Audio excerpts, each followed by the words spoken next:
Okay, according to my watch, it is 10 o'clock. We'll call the meeting to order. And I just want to welcome everyone here in the audience and those who are viewing us via live stream and so on. If you would stand with me and pledge allegiance to the flag. I pledge allegiance to the flag of the United States of America and to the republic for which it stands, one nation, under God, indivisible, with liberty and justice for all. Thank you. And you see we're plexiglassed in here. And we'll be keeping these up as long as we have to and so on. So, public notice, please, Ada. Adequate public notice has been given pursuant to the Open Public Meetings Act. Notice has been posted at the board's office and website, emailed to the Department of State, and to newspapers of broad circulation within the state. Thank you. Roll call. Commissioner Holden? Here. Commissioner Solomon? Here. Commissioner Shivakula? Here. Commissioner Gordon? Here. President Ferruliso. Here. And our next meeting? Our next regular board meeting will be live streamed via YouTube on Wednesday, September 1st, 2021 at 10 a.m. Thank you. And there is no executive session today. I do have some announcements I'd like to make before we get started. Item 8C regarding Hillsborough has been deferred and will be taken up at a future meeting. We're again going to mention the moratorium.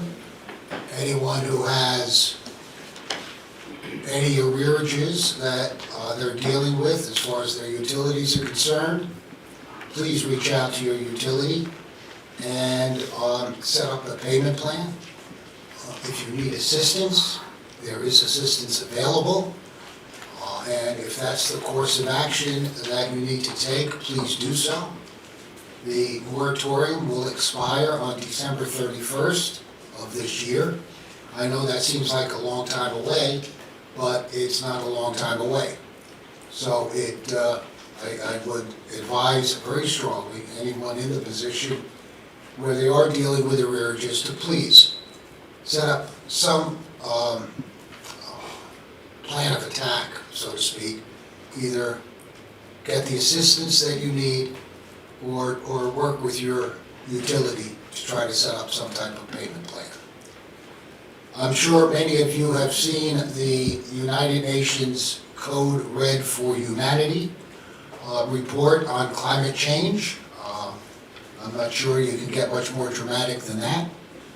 It certainly pinpointed the dire need for humans throughout the world to take this event seriously. One that obviously can alter our way of life, and one that obviously a full court press is necessary to mitigate the effects of climate change. And as you know, here in New Jersey, we are taking very aggressive steps in ensuring the fact that we're doing everything humanly possible. And there's a lot more to do. And I know we all up here are looking forward to those challenges where we can be a part of the solution.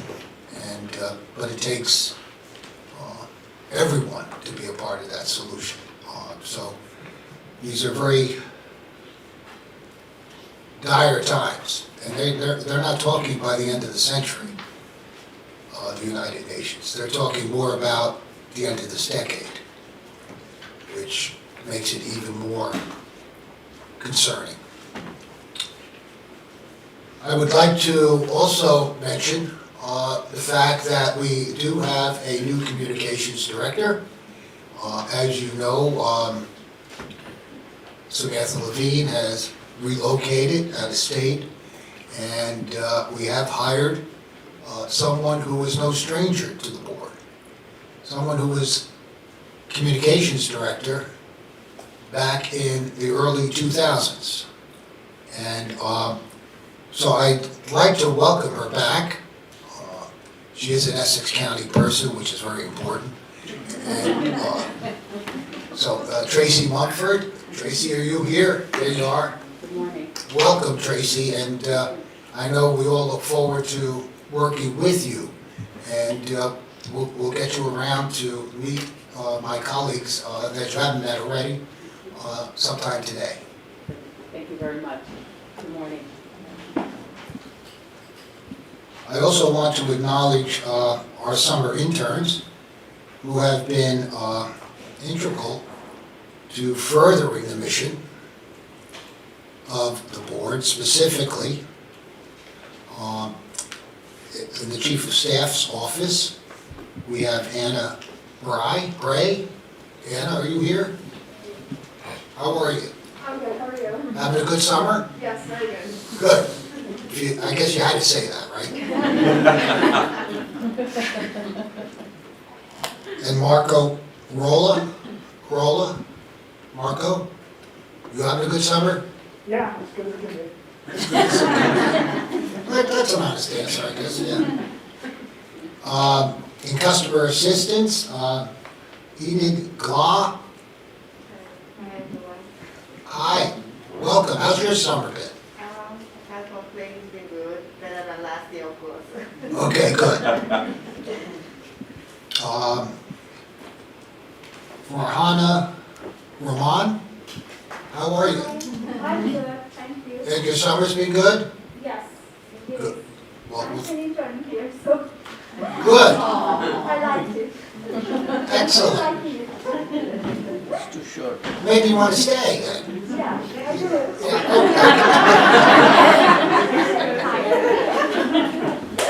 Well, very good. It's great having all of you. Michael Hunter, legal intern. Hello, Michael. How's your summer been? Going well, thank you very much. Good. I hope you're learning a lot. Absolutely. Good. And in the economist's office, That was far fun. that was her. Yes, I'm sorry. Me again. You've had a good double summer. I got you. Okay.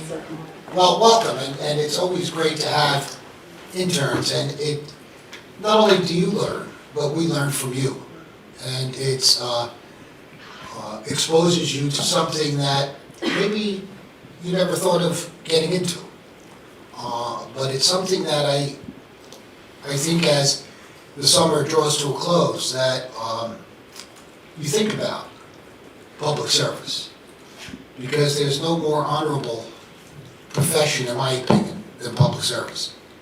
And particularly when we're dealing with the types of subjects that we're dealing with here at the Board of Public Utilities. Not only the clean energy part of it, but our regulatory responsibilities. And it's all interesting material. Sometimes a little complicated to understand, but certainly interesting and certainly a learning experience. And I think we continue to learn every single day because of the evolution of what's happening in the utility industry. So it's been great having you guys, and I want to wish you all only the best, and think about the BPU for future endeavors. Do any of my colleagues have any comments they would like to make? Mr. President, I just want to say that I'm going to be meeting until September 21st, so Labor Day comes on September 6th, and the labor movement started in the late 19th century, and in 1894 it became a national holiday, federal holiday, to recognize the contributions of labor, and I think we have a strong CWA union here, and we want to make sure that the contributions of the labor don't go unnoticed, and also I think America as a manufacturing is going to be moving back to the United States, I hope, and I think we're going to get our labor movement even stronger. Thank you. Thank you, Commissioner. Anyone else? The consent agenda, Ada?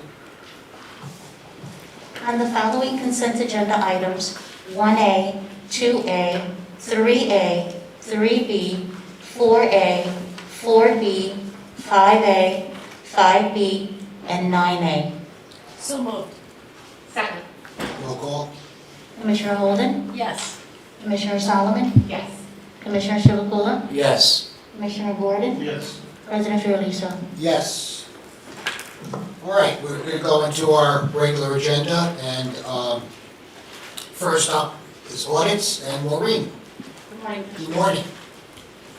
This matter concerns a request from the Department of Community Affairs for approval of the Universal Service Fund Program's administrative cost budget for fiscal year 2022. The DCA administers the USF program on the board's behalf, and this year has provided monthly credits on the electric and natural gas bills of approximately 144,000 low-income households. For fiscal year 2022, DCA is requesting $8,005,013, which is approximately 7% of the USF program budget. Included in the administrative budget request are DCA's costs for administering the program, as well as costs for DCA's sub-grantees which process USF applications. The budget represents a 5% increase from last year's budget, which was $7.6 million. The proposed budget increase is mainly due to line item increases to accommodate for an anticipated increase in enrollment due to program expansion. Specifically, line item increases were as follows. Personnel and fringe increased by $8,748 due to contractual agreements with the state. Consultants and professional fees increased by $18,835 due to anticipated increases in costs from Office of Information Technology, 211 contractual costs for administering the USF LIHEAP hotline, and advertising, as well as auditing. Materials and supplies increased by $49,200 due to an anticipated increase in printing costs. The other cost category increased by $9,150 due to an anticipated increase for travel, the annual conference and postage costs. And sub-grantees increased by $287,804 due to DCA's intention to increase reimbursement rates for outreach agencies. Additionally, DCA is contracting out with one additional outreach agency to increase program access. It should be noted that this is only a budget. Board staff will return to the board with an accounting of all fiscal year 2022 expenditures for board approval. Board staff has thoroughly reviewed the budget and found it appropriate and necessary for administering the USF program. Therefore, staff recommends that the fiscal year 2022 USF administrative cost budget be approved. So moved. Second. Questions, comments for Maureen? Roll call? On the motion to approve staff's recommendation, Commissioner Holden? Yes. Commissioner Solomon? Yes. Commissioner Chivukula? Yes. Commissioner Gordon? Yes. President Fiordaliso? Yes. I just want to acknowledge our continued working relationship with DCA regarding these assistance programs. It's something I talked about right at the beginning of the meeting, and we supply the resources as far as money is concerned, and as you know, DCA administers the programs. And again, I just want to emphasize the importance of taking advantage of these assistance programs if you are in that situation. We're here to help you, but we can only help you if you come forward. So please take advantage of these programs. Maureen, thank you. 1B, Alice, how are you doing? Good, how are you? It's nice to see everybody. Are you feeling all better? Oh, yes. That's it. All got my range. You're back in fighting form, are you? Yes, I'm Oh, okay. And if I may ask, anyone who's presenting, I am getting old, so my hearing maybe is a little, the masks muffle your sound. If you could just take them off when you're presenting. Yeah. sorry Thank about you. that. This agenda item involves proposed amendments to NJAC 14:4, that's that, specifically subchapter 5, the energy licensing and registration. On May 10th of 2019, Governor Phil Murphy signed bills S-604 and 605. into law. The law provides that third-party electric power and natural gas supplier licenses issued by the Board of Public Utilities shall not expire so long as the licensee pays to the board license renewal fee accompanied by a timely and complete annual information update on a form prescribed by the board. The rules changes reflected the new law and provided for other modifications that was expected to make the licensing and registration process more efficient. The board authorized the publication of the proposed regulations in the New Jersey Register for public comments on December 20th, 2019. Comments were received by Rate Council on June 1st of 2020, the Retail Energy Supplier Association, and the New Jersey Large Energy Users Coalition on April 3rd of 2020. Staff reviewed the comments and determined that several areas of the proposed regulations be removed for further discussion, resulting in substantial changes and the need to request authorization to republish the proposed regulations without those sections in the New Jersey Register for public comment. The amended regulations were republished to simply reflect the applicable law and to extend it to registrants in addition to licensees. Additional minor edits were also made. Comments were received on the republished rules on January 15th of 2021. Staff reviewed the additional comments, which were mainly favorable. Under the proposed regulations, the board will still have the authority to deny, suspend, and revoke a license or registration at any time. Staff recommends that the board authorize the final adoption of rule amendments for publication in the New Jersey Register. So moved. Second. Questions, comments for Alice? Yeah, Mr. President, quick question. Alice, this is for the registered agents, right? Is that part of the statute that they have to go through whatever applies to the retail energy suppliers also applies to the registered agents? Is that what?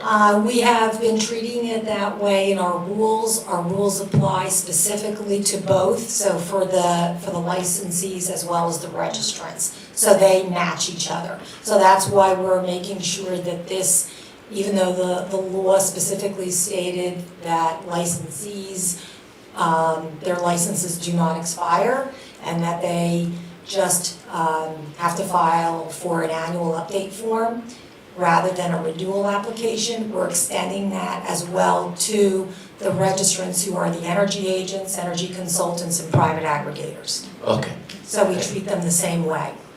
So basically everybody's treated the same way. Exactly. Thank you. Any other questions or comments? Roll call. On the motion to approve staff's recommendation, Commissioner Holden, Yes. Commissioner Solomon, Yes. Commissioner Chivukula, Yes. Commissioner Gordon, Yes. President Fiordaliso. Yes, thank you, Alice. Thank you. That brings us to Energy and our Deputy Executive Director / Energy Director / no, that's Stacy, Good morning, you have a Commissioners. BGS item here? Yes, this is a transmission item. On June 25th, the state's 4 electric distribution companies filed a joint petition requesting recovery of FERC changes in firm transmission service-related charges. The EDCs requested that the changes, if approved, be effective for service rendered on or after September 1st. The EDCs have represented that suppliers would be compensated subject to the terms and conditions of the applicable supplier master agreements. Based on the allocation of these costs, the monthly bill for a residential customer using 650 kWh per month will change by the following amounts: an increase of $4.37 for ACE, an increase of 3 cents for JCP&L, a decrease of 5 cents for PS, and an increase of 4 cents for Rockland. Staff recommends the board approve the changes to the transmission rates requested by each EDC, effective September 1st, and direct the EDCs to file revised tariffs by September 1st. So moved. Second. Questions, comments? Roll call. On the motion to approve staff's recommendation, Commissioner Holden, Yes. Commissioner Solomon, Yes. Commissioner Chivukula, Yes. Commissioner Gordon, Yes. President Fiordaliso. Yes. 2B, PSE&G item? Yes, on October 15th, Public Service filed a petition requesting approval to decrease its electric non-utility generation charge rate. The rate proposed was designed to decrease revenues by approximately $2.33 million on an annual basis. Through the course of the proceeding, the company provided several updates to the proposed revenue requirement to include actual information through December 2020, as well as certain other adjustments. As a result, the company proposed a revised NGC rate designed to decrease the revenues by $4 million. The parties have executed a stipulation resolving all of the issues. As a result of the stipulation, a typical residential customer would see a decrease in their annual bill of 80 cents. Staff recommends the board issue an order approving the stipulation and directing PS to file revised tariffs by September 1st. So moved. Second. Questions, comments? Roll call. On the motion to approve staff's recommendation, Commissioner Holden, Yes. Commissioner Solomon, Yes. Commissioner Chivukula, Yes. Commissioner Gordon, Yes. President Fiordaliso. Yes. And C is also a PSCNG item. Correct. On October 28th, Public Service filed a petition seeking approval for electric and gas base rate changes associated with the electric and gas tax adjustment credits to establish new rates for 2021. Based on the petition, the net impact of adjusting the tax was an overall decrease of approximately $22.8 million for electric customers and an increase of approximately $49 million for gas customers. The parties have executed a stipulation recommending revising the tax rates utilizing the rates proposed in the petition. As a result of the stipulation, the annual bill impact on a typical residential electric customer is a decrease of $9.36. The annual bill impact on a typical residential gas customer would be an increase of $24.72. Staff recommends the board issue an order approving the stipulation and directing PS to file revised tariffs by September 1st. So moved. Second. Questions, comments? Yeah, thank you, Mr. President. You know, $24 and $9 seem to be pretty high, you know. How do we explain to the ratepayers? So the $9 is a decrease on the electric side. The $24 increase on the gas side is a true-up of the tax credits. So there's the Tax Cuts and Jobs Act, and there's also some other safe harbor tax credits. So it's a true-up based on the sales of gas in the last year, as well as making sure that they are paying back the correct level of tax adjustments. I'll note, and I don't remember the exact amount, but it was a pretty significant decrease last year on the gas side. Thank you. Any other questions, comments? Roll call.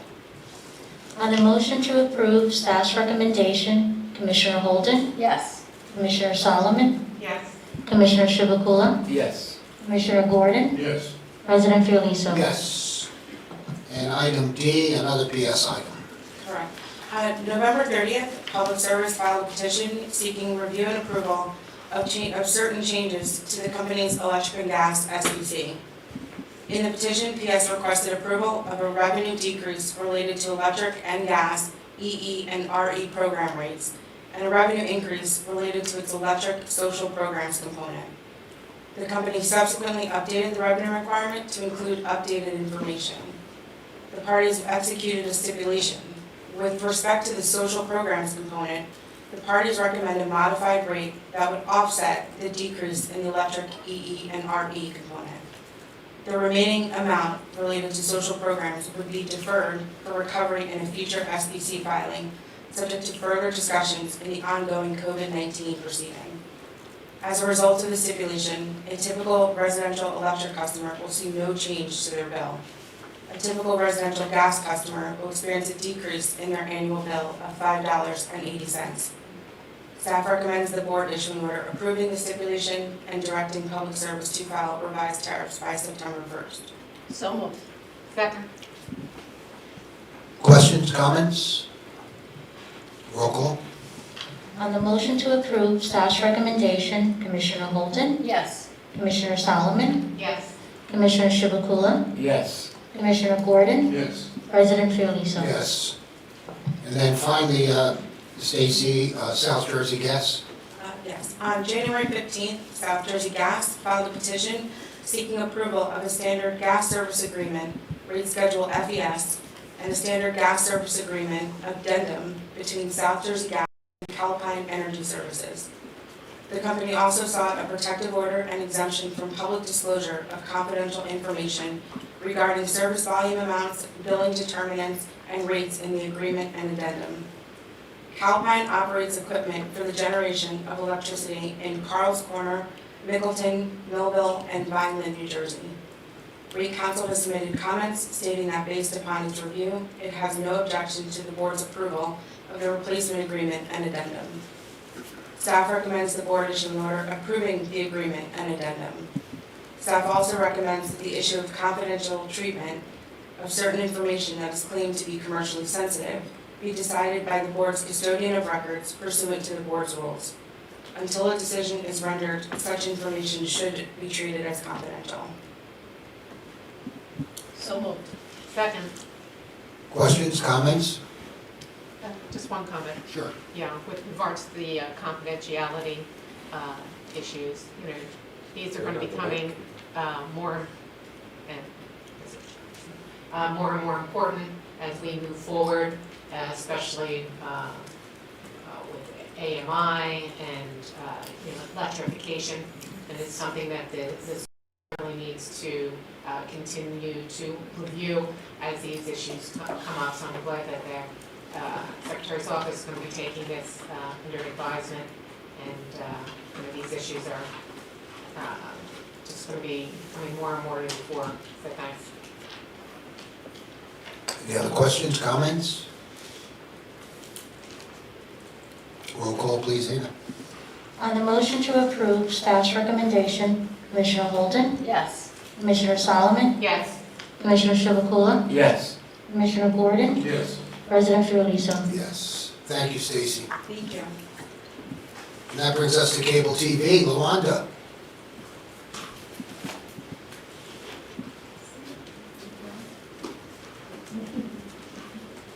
Good morning. We have some rules here.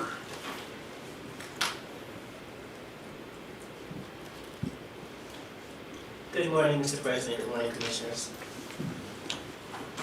As you just mentioned, item 3A, the matter before you today, staff is seeking the board approval for the initiation of the process for the readoption of the board's regulations governing cable TV providers in Chapter 18 of the New Jersey Administrative Code.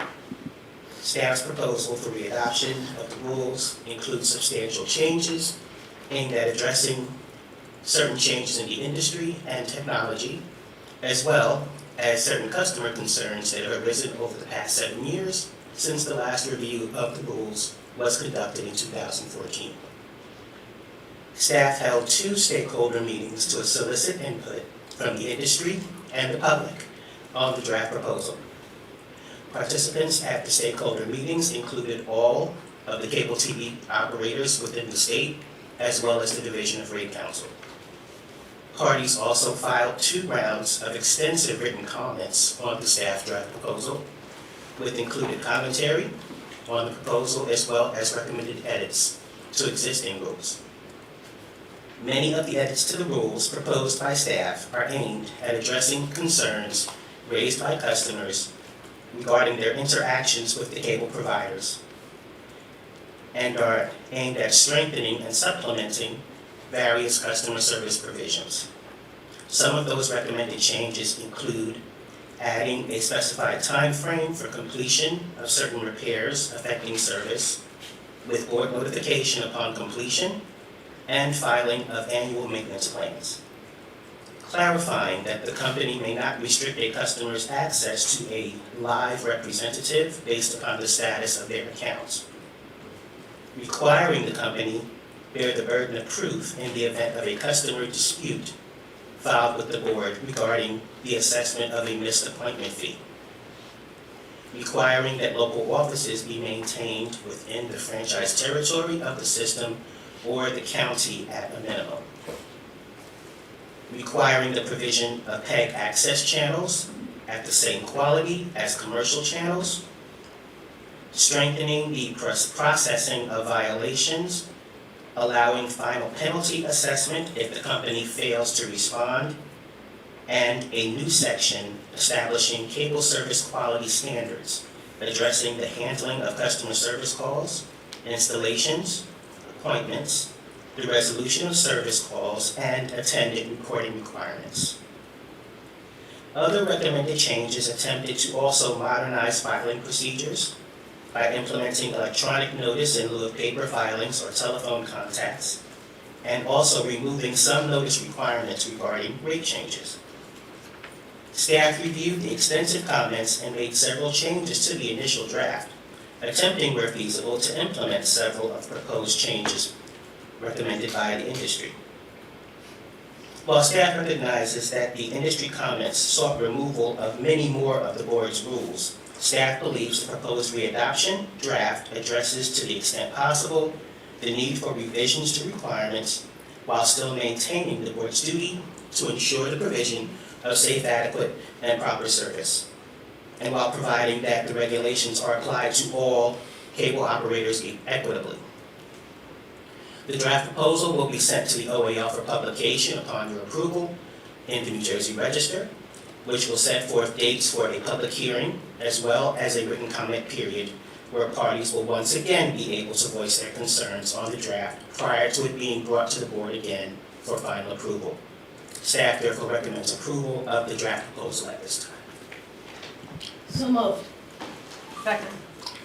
LaWanda, would you just, and this is for the benefit of the public, reiterate the fact that there will be ample opportunity for folks to, or companies to respond to the proposed rules?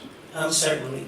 As I mentioned, there were two previous stakeholder meetings that were held where the participants vigorously advocated for their positions regarding the draft proposal. However, under the Administrative Procedures Act, once the draft proposal is published in the New Jersey Register, there is a required public hearing as well as a written comment period. So they will both be able to participate in the public hearing and file written comments as well with the board. Thank you. And that's important for people to realize that this today is not the final, that there are or will be further opportunities to respond, number one. Number two, I believe, and I know if I'm not speaking for my colleagues, they will certainly want to speak for themselves, but the only jurisdiction we have left on the state level regarding cable, regarding telephone regulations is customer assistance. The FCC has taken away from the states the ability to govern other aspects of cable and TV. We take customer assistance here in New Jersey very seriously. We have said many, many times, we expect people to get what they pay for. I'm not asking for people to get any more than they pay for, but I certainly don't want them to get any less. And this board will oversee and be conscious of the kinds of service that these companies provide. And when necessary, we will certainly step in and work with the consumer to ensure that they're getting exactly what they pay for. Are there any other comments? Yes, sir. Thank you, Mr. President. In my opinion, this is an example of how government should work, and I want to commend LaWanda and her staff for the work they put into this. I think all of us have experienced the trauma of trying to deal with the customer service operation of our cable company. I know I've spent a lifetime trying to reach a customer service representative. We heard during these stakeholder meetings the concerns of hundreds of citizens on this matter. We heard from countless elected officials representing their municipalities. And we responded by tightening the laws, by developing performance standards. As the president noted, we have limited jurisdiction in this area, but where we do have some control, we acted and responded to the concerns we were hearing from our constituents. And again, I think this is the way the process should work, and hopefully we'll see improved service levels in the cable arena. So again, thank you to your staff. Diane? Yeah, I wanted to point out, because during our discussion, that this has been 7 years since these have been reviewed and are not, from my understanding, directed at any one particular company. All from time to time have had their issues, and as Commissioner Gordon mentioned, we heard from a whole host of public officials and individuals throughout the state, regardless of territory.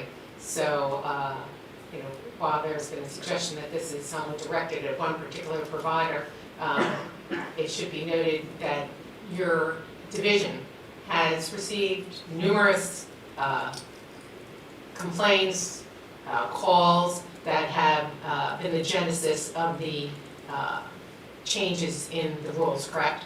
That is correct. Right. And also that with respect to reporting requirements that we're asking for, in addition to adding on additional requirements, there are some also that have been removed in terms that are no longer from our viewpoint needed.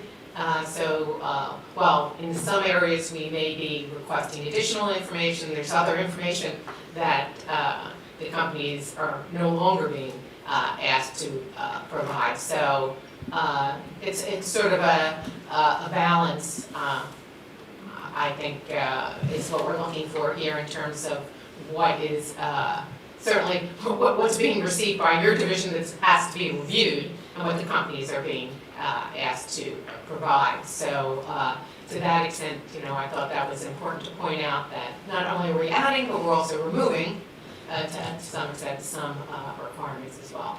So. Yes, sir. Yeah, thank you, Mr. President. A few things I noticed just walking around the neighborhoods. There's, I know Comcast migrated from some technology, newer technology in terms of the cable, and Verizon put fiber optics, and they have put it on the right of way of people's, and it's right in the middle of the lawn, and sometimes the cover that they put in the boxes, they're very flimsy. If you're riding in a lawn mower, and then you drive on it, and then they crack, and after that, people who are walking by accidentally can step in and fall down.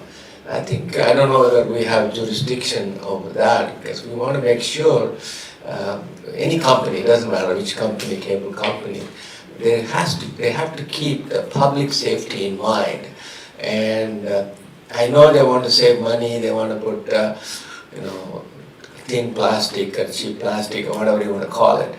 But I think there has to be some way of marking and to ensure they're so close to the sidewalks, and so people can just take one wrong step, they could be inside those boxes. And how often do they go and maintain? If the covers are missing and nobody comes and checks it, it's like that. And I don't know whether we have any rules covering the equipment, and that's very important. And it's more from a safety, whether we can do it directly or we have to work with FCC to get it done. I think it's just one neighborhood I'm talking about. I'm sure it's happening in many other neighborhoods because of the quality of the material they have used, and it's not that strong. Commissioner, our office does routinely receive complaints regarding equipment in different areas of the state, regardless of whether it's provided by fiber or the traditional coax cable that the cable operators use. And one of the areas that we recommended changes in is the review of their plant and equipment, their outside plants. Currently, our rules just generally require, consistent with the state statutes, that they maintain their plants. We've added some language to tighten that requirement, and where, number one, if they have to make repairs to the plant, that they be done in a timely fashion and within a set schedule. And if they can't meet that schedule, they notify the board and allow the board to know when this repairs have been completed. But additionally, we're also asking the companies to file with the board annual maintenance plans so that the board does have an idea of how often they're going out into the field to review the status of their plant. And that way we'll hopefully get a better general idea as to how many times they're maintaining the plant, and we'll be able to discern whether there is an issue with the companies not maintaining the plant as properly maybe as they should. So I'm hoping that information will help us address some of those issues you just discussed. Also, these rules apply equally to municipally franchised as well as the state system-wide franchising, correct? Yeah. That's correct. And one of the things, there's a group called JAG, Jersey Access Group, and they talk about the big channels. I think we have addressed that to some extent. One thing I heard is that the placement of the public service channels, is so difficult because of the digital scheme of things. It's so difficult, and so they constantly complain about that. Hopefully we have addressed that also. We have, as you said, worked with JAG in the past regarding the renewals of certain of the franchises. And also, as I mentioned, one of the other proposed changes in the rules is the provision of the channels more than the placement, I would say. One of the other concerns that JAG had was that the PEG channels were being provided over a lower digital quality SD rather than the high quality HD that the commercial channels were provided on by the providers. And so we put in the rules that upon request of the municipality or the public access provider, that the PEG channels be provided at the same level of quality as the commercial channels are. So we're hoping that that provision would also likely address the placement of the channels on the programming as well. Also, we have, I don't know whether we talked about this, these boxes, cable TV boxes, you cannot buy them, you can only rent them, and the rents seem to go up, 100%. And it's putting hardship on people. I mean, not people, everybody, if I have one TV, maybe $9, if I have two TVs, it'll be $18, just a double. And I mean, I know they're in the business to make money, but I think there has to be some reasonable. I thought the content is more expensive, but the equipment is also very expensive. They can't buy them, they have to rent them, lease them. That is correct, and unfortunately, as the President mentioned, the FCC has curtailed a lot of the state's enforcement actions in that area. We previously used to regulate the basic programming rate as well as the equipment rate. Following changes to the FCC's rules, we no longer regulate any of the setting of the rates of the cable companies. So unfortunately, we cannot determine what rate they charge for the boxes that they are required to lease. And until we see some relief from the FCC, we also can't require that the boxes be sold on the retail market as well. So I hope FCC is watching what you're saying. Thank you. I'm sure they're in the room. Not me. Not me, I'm talking about Lavanda Gilbert. They're watching. She's on some important committees, and I am on the intergovernmental agency, but the problem is that they haven't functioned in the last few months, so they have a turnover problem at FCC. Any other questions or comments? Yes. I might as well. Not that I disagree with any of my colleagues here, but my mother used to always say I was contrary Mary, so I just have to give a shout out for a good experience I had yesterday. I took it at admin day because I had two big issues I had to deal with, and one was the cable company, and I thought, I'm going to be on the phone forever. And I was ready, and I had my pad, and I put the time, and I'm ready to write down everybody. I was off in 5 minutes. I had my everything answered. I think the message is getting through. I know the aides recently met with some of the cable providers, and some of them want to come in and talk about, the rules and complain. But they've also mentioned, how they've been trying to address some of the issues that came up in that wonderful 6-hour hearing that we had. Hopefully they're taking it to heart. I mean, the customer is the customer. The customer's always right, and you have to separate that from just a profitable company. That's fine, but you don't nickel and dime your customer to death. And all people really want is just a warm-blooded voice to speak with, and someone that's going to help them with their problems. So I think they're starting to listen, and I didn't even have to play the commissioner card, not that I would, but I was really very pleasantly surprised. Glad to hear it, Commissioner. Any other comments? Roll call. On the motion to approve staff's recommendation, Commissioner Holden, Yes. Commissioner Solomon, Yes. Commissioner Chivukula, Yes. Commissioner Gordon, Yes. President Fiordaliso. Yes. Thank you, Luanda. Thank you. That brings us, there are no items under telecommunication or water. That brings us to reliability and security, JB. First item involving E-Town Gas and a possible violation here. Good morning, Mr. President, good morning, Commissioners. In the matter of an alleged violation of pipeline safety regulations by Elizabethtown Gas Company with respect to a gas pipeline incident in Pennington, New Jersey on October 30th, 2019. This matter involves an investigation. Hey, slow down. My fingers only go so far. It's okay. This woman, she lost 4 fingers while you were talking. My apologies. This matter involves an investigation by the board's Bureau of Pipeline Safety of a natural gas pipeline incident that resulted in the ignition of gas, which caused an explosion and extensive fire damage to a single-family home at 107 King George Road in Pennington, New Jersey. The incident occurred on the morning of October 30th, 2019, when a third-party excavator who was digging with a backhoe damaged an Elizabethtown gas service pipeline, Elizabethtown gas service line supplying gas service to 107 King George Road. While digging on the property near the front exterior wall of the home, the excavator damaged the service line, causing gas to be released into the basement of the single-family residence, resulting in an explosion and ensuing fire. Based on the investigation conducted by board staff, it was determined that Elizabethtown Gas failed to properly provide timely notification of the incident to authorities.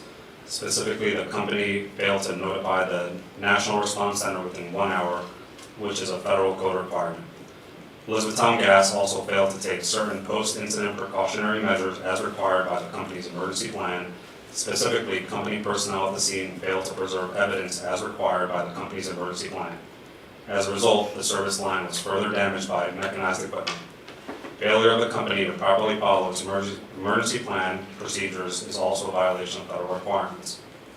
Both violations are enforceable by the board's pipeline safety staff under the board's pipeline safety certification with the US DOT. By a letter dated May 27, 2021, staff sent a notice of probable violation letter to Elizabethtown Gas, citing a probable violation of 49 Code of Federal Regulations 191 TAC 5A, immediate notice of certain incidents, and 49 CFR 192 605A, procedural manual for operations, maintenance, and emergencies. The letter included an offer of settlement providing a one-time payment for $12,000, and in addition to the one-time payment, the company would agree to retrain field personnel on the importance of preserving pipeline specimens following an accident involving the company's facilities. ETG has agreed to the settlement, and staff is recommending to the board to approve the settlement. I think that's at this time. So, yeah, currently at this time, the staff is recommending that the board approve the settlement of $12,000 and retraining of personnel, as well as reviewing their emergency plan. So moved. Second. Questions for JB? Yes. Yes. Thank you, Mr. President. I wondered if JD could just clarify one point. While the fine that is being imposed on the utility is $12,000, which struck me as a relatively low sum given the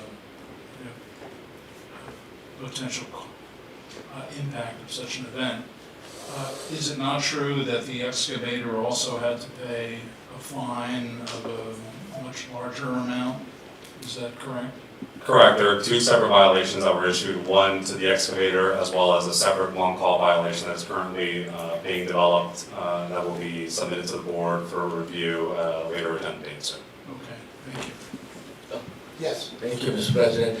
JB, we talked a little bit about it, that this industry has a lot of turnover and a lot of new people come in and out. And the training becomes a critical part of this work job description.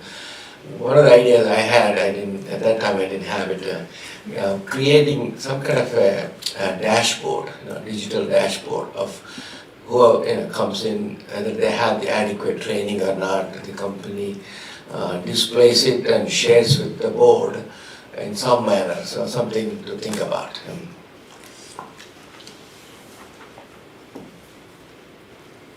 Commissioner, I will review what our current method is for aggregating training information. At this time, we do review training compliance as part of our pipeline safety investigation and inspection process. But in terms of what the current methodology is shared by the utilities, I'll aggregate that and provide that summary with you. And if there is a better and improved system that we can work with the utilities, then I will provide that recommendation and come back to you. Thank you. I think because of the turnover, there's a lot of turnover, I think we need to make sure that whoever comes in gets the proper training before they go in and work in the field. Yeah. Absolutely, Commissioner. Any other questions or comments? Roll call. On the motion to approve staff's recommendation, Commissioner Holden, Yes. Commissioner Solomon, Yes. Commissioner Chivukula, Yes. Commissioner Gordon, Yes. President Fiordaliso. Yes. And that brings us to JB, South Jersey Gas. Thank you. In the matter of the petition of South Jersey Gas Company for the authorization to construct and operate a transmission pipeline pursuant to NJAC 14:7-1. South Jersey Gas has filed a petition with the New Jersey Board of Public Utilities in accordance with NJAC 14:7-1.4. This petition seeks authorization and approval to construct a 9-mile natural gas pipeline. Within this project is a 1.6-mile 8-inch pipeline and a 7.1-mile 16-inch pipeline. The proposed 16-inch 7-mile pipeline will be a 2-way line designed to bring in gas into during the non-winter months. The gas carried through this line would be liquefied at the future liquid natural gas facility to be constructed and would return into the system as natural gas on both the 16-inch and 8-inch line during the winter months. The projected pipeline would be in service during the time frame approximately July of 2025. This line would service a future proposed site in Vineland for liquid natural gas, and that site would not export liquid natural gas. New Jersey has 6 other LNG facilities, and this would be the 7th LNG to be designed to supplement existing winter supply during peak demand or provide temporary relief should a supply shortage or major catastrophic event occur on the interstate pipeline system. The future LNG facility associated with this line has a projected in-service timeframe of second quarter calendar year 2026. EPU has jurisdiction over the construction of the pipeline per NJAC 14:7-1, which is limited in scope. NJAC 14:7-1 only addresses the safe construction of the pipeline in accordance with federal and state pipeline safety standards. EPU does not have siting authority over the LNG facility associated with this proposed pipeline. However, there are numerous local, state, and federal permitting requirements needed before the LNG facility can be built. EPU does have inspection authority over the LNG facility once built, and pipeline safety staff will conduct inspections of the facility. 3 residents of Vineland spoke in opposition of the spoke in opposition during multiple public hearings offered to address the pipeline. Complaints included loss of property value and potential accidents from a pipeline failure. Rate Council also opposed the pipeline and the LNG facility in its written comments, and some of those underlying concerns were circling around lack of a demonstrable need for construction of an additional site for resiliency purposes that were originally cited in proposed construction. After review of the petition and supporting documents, staff finds the proposed project to be in compliance with both federal code and the board's pipeline safety rules. Staff is therefore recommending that the board approve SJG's request to construct an 8-inch 1.6 mile and 16-inch 7.1 mile transmission pipeline in the city of Vineland as described in the SJG petition, although it is subject to certain conditions found in the board order. So moved. Second. Questions, comments? Roll call. On the motion to approve staff's recommendation, Commissioner Holden, Yes. Commissioner Solomon, Yes. Commissioner Chivukula, Yes. Commissioner Gordon, Yes. President Fiordaliso. Yes, thank you, JB. Thank you. And that brings us to customer assistance. Julie, I bet you they're both billing disputes. And both South Jersey Gas. Oh, Good morning, Commissioners. good morning. Item 7A involves a billing dispute between Octavio Cervelli and South Jersey Gas Company. The petition received on May 21st and transmitted to the OAL and assigned to ALJ Kathleen M. Calamo. In this petition, Mr. Stinelli stated that he was wrongly billed $3,100 by South Jersey Gas. South Jersey Gas, in its answer dated June 5th, contended that based on prior telephone conversations wherein his wife called and requested new service, but also requested that their present service remain until they call back again. It was determined that Mr. Stinelli was fully aware that gas service was provided to him at the current property and that no request was made to turn off the services, so all charges are valid and owed. ALJ Calamo, in her initial decision, found that the business records of South Jersey Gas, consisting of recorded telephone conversations, billing statements, and checks drawn on Mr. Sinelli's company account, all support Mr. Sinelli's responsibility as the customer of record for the outstanding bill. As the customer of record during the time in question, Mr. Sinelli is responsible for payment for all gas service rendered. The ALJ further stated that Mr. Sinelli presented no evidence to demonstrate that the billing statements that included charges for the current address gas usage from July 2017 through the shut-off for non-payment date in July 2018 were not his responsibility. Therefore, ALJ concluded that Mr. Sinelli failed to satisfy his burden by preponderance of the evidence and ruled that all relief sought by Mr. Sinelli be denied and the petition be dismissed. Staff has completed review of the record and all relevant documents and recommend that the board adopt the initial decision. So moved. Second.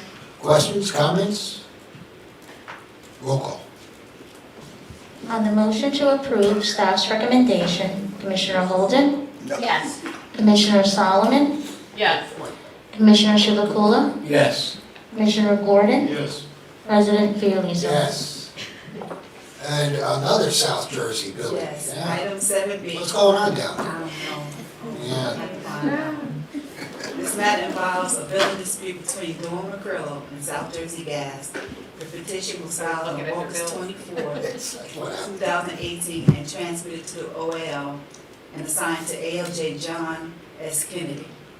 Ms. McCrillo stated that she was wrongly billed $9,000. She further stated that after the meter was replaced, South Jersey Gas, she was informed that the bill would be adjusted. South Jersey Gas, in its answer, stated that after a thorough investigation, it was determined that the meter was not read due to lack of access. Further, due to the age of the meter, it was scheduled to be exchanged several times between August 2014 and April 2016. The meter was finally removed in April 2016 and tested and determined that it had not been registered any gas since August 2014. In April 2017, the billing for the non-registered meter was completed and the total charges were $2,401.03. South Jersey Gas contended that the service was supplied and billed in accordance. ALJ Kennedy concluded that the amount billed from August 2014 through April 12, 2016 was accurate. The ALJ further concluded that Ms. McCrillo failed to provide any evidence or credible basis for claims that her billing was incorrect. ALJ Kennedy ruled that all relief sought by Ms. McCrillo be denied and the petition be dismissed. Staff has completed its review of the record and recommends the board adopt the initial decision in this matter. So moved. Second. Questions, comments? Roll call? On the motion to approve staff's recommendation, Commissioner Holden, Yes. Commissioner Solomon, Yes. Commissioner Chivukula, Yes. Commissioner Gordon, Yes. President Fiordaliso. Yes. Thank you very much, Julie. And that brings us to clean energy. Mr. Hunter, I think you're first up. Yes, sir. Good morning, Commissioners. Good morning. This item relates to a remote net metering application from Vanguard Energy Partners on behalf of the Raritan Valley Community College. The Clean Energy Act of 2018 directs the board to establish an application and approval process to certify public entities to act as a host customer for remote net metering capacity within 120 days of enactment. In compliance with this directive, the board approved such a process by board order on September 17, 2018. In this order, the board implemented the statute by clarifying the roles of host customer accounts and receiving customer accounts, and also defined public entity for purposes of remote net metering to mean customers that are a state entity, school district, county, county agency, county authority, municipality, municipal agency, or municipal authority, and expressly included public universities in this definition. On June 7, 2021, Vanguard filed a remote net metering public entity certification agreement, Part 1 of the interconnection application, with the board for a 5 kWdc project at the Raritan Valley Community College. Vanguard also supplied the application package to JCP&L for its review as required by the board-approved application process. The Raritan Valley Community College certification agreement uses 2 host customer accounts for the purposes of sizing the generator. RVCC also designates one of the host customer accounts as a receiving account for purposes of receiving credit for generation. In the application cover letter, the applicant advises that it plans to add the second host customer account as a receiving customer account once the building located adjacent to the solar facility is occupied, which RVCC advises should occur within a year. The applicant advises that RVCC will own the solar electric generation facility. JCP&L has reviewed RVCC's public entity certification agreement for administrative completeness and advises that it has no objection to it. JCP&L also executed Part 1 of the interconnection agreement, granting permission to construct the system. Staff recommends that the board take several actions with this order. 1, clarifying the order that a county community college such as RVCC qualifies within the definition of a public entity. 2, clarify that a host customer account may also serve as a receiving customer account. 3, find that the proposed solar facility described in the agreement satisfies the criteria set out by the board in the remote net metering order and approve the agreement. Finally, while RVCC proposes to own the project, thus avoiding the statutory requirement for the owner to pay a public sponsor fee to the host customer, to answer a frequently asked question posed by solar developers, staff recommends that the board clarify for future applicants that the public sponsor fee is to be paid within 30 days of issuance by the EDC of the permission to operate the solar electric generation facility. So moved. Second. Questions, comments for Scott? Roll call. On the motion to approve staff's recommendation, Commissioner Holden, Yes. Commissioner Solomon, Yes. Commissioner Chivukula, Yes. Commissioner Gordon, Yes. President Fiordaliso. Yes, and you also have 8B, Scott. This item relates to a subsection T application from Active Solar Development to have its project certified as being located on a properly closed sanitary landfill pursuant to subsection T of the Solar Act of 2012.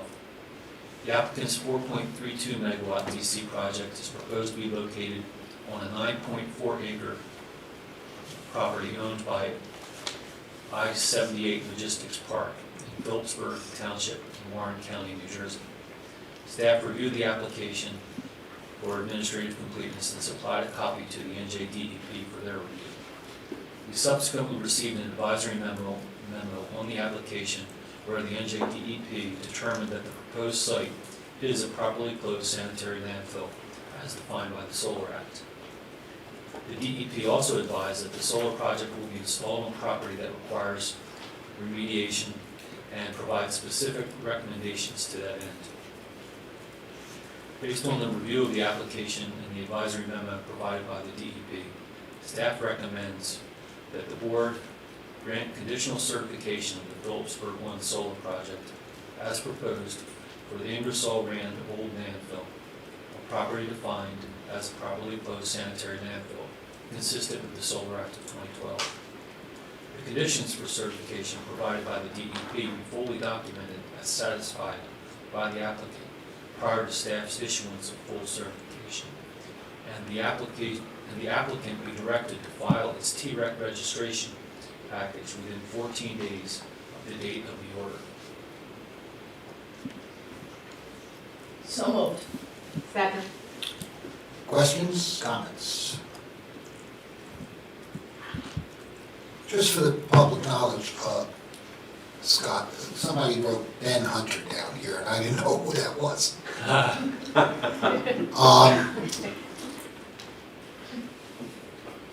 We depend on DEP to certify certain things for us when we get an application, is that correct? Yes, sir. Whether it's a brownfield, landfill, and so on. So we depend on their expertise. We don't have that expertise here at the board. That's right. And they are the environmental agency for the state of New Jersey.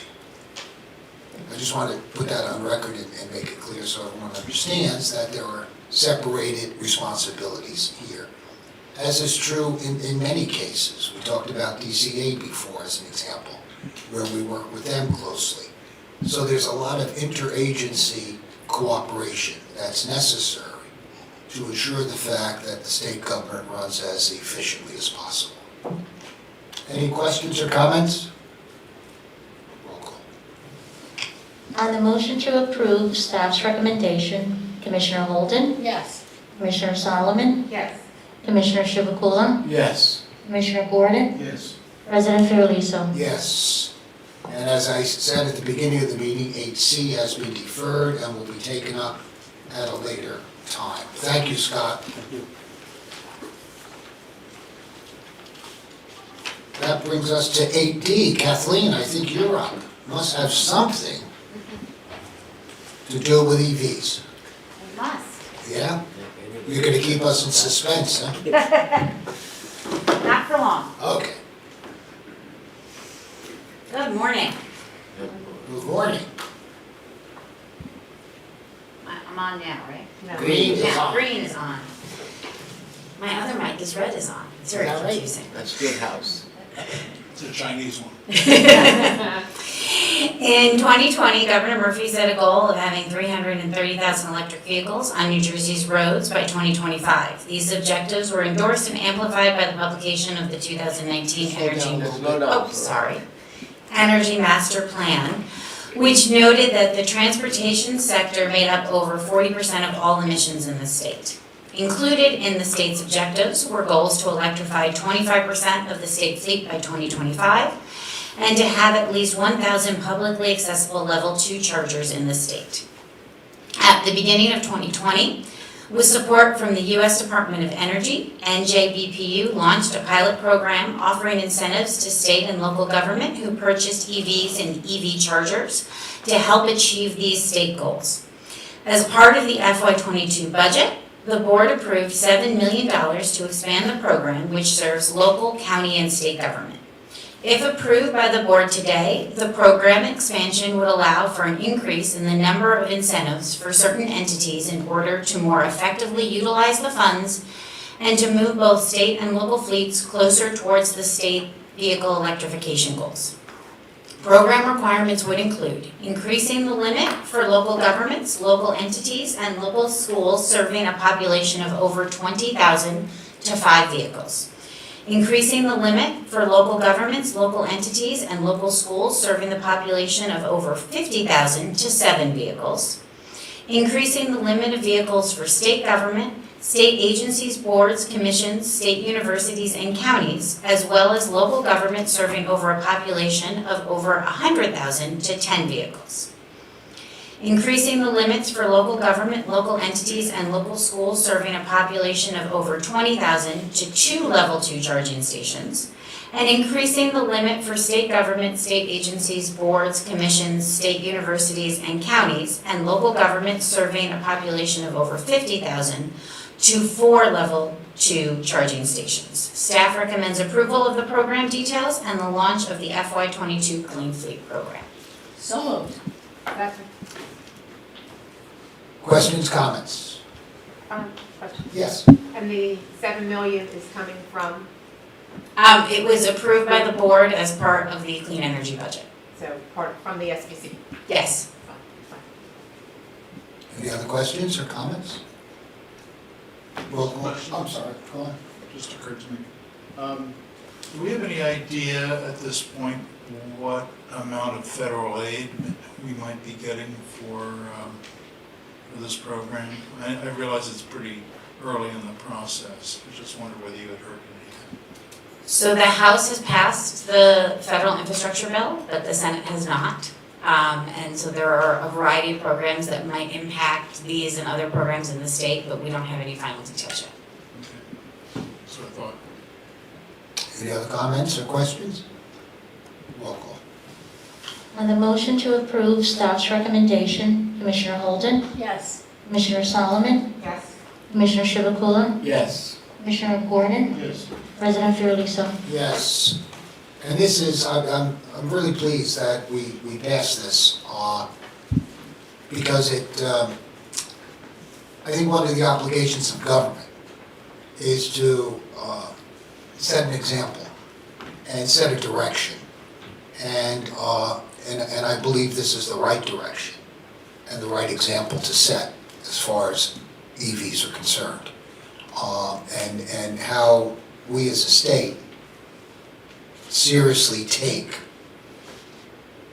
the effects of climate change and seriously try to, and will continue to try to mitigate the effects of those changes. As we've said many times before, transportation contributes in excess of 40% of our carbon in the air. In excess of 40%.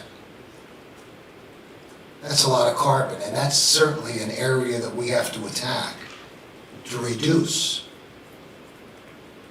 that carbon in our environment. So we continue to move forward, and we continue to move forward on the governor's vision of not only these light duty, not only the state fleet, but of getting 330,000 electric vehicles on the road by 2025. And I say this all the time, I know our goals are aggressive, but they have to be. We have no alternative. So, yes? Comment. Also, regarding what you said, driving these vehicles to municipalities and, state vehicles is that we're using, from an equity standpoint as well, using these funds that benefit all that pay into the SBC. It's not as if we're giving it to somebody who's going to buy a Tesla, so to speak, which is, something that was an interest of the board to see that when we do have these dollars available, that we're making the best use to provide, benefits to all those who pay into the SBC, and this accomplishes that, and one of the reasons that, I think it's been supported by the board and meets one of our goals. Good point. Thank you. All right, Kathleen, we did vote, right? Yeah.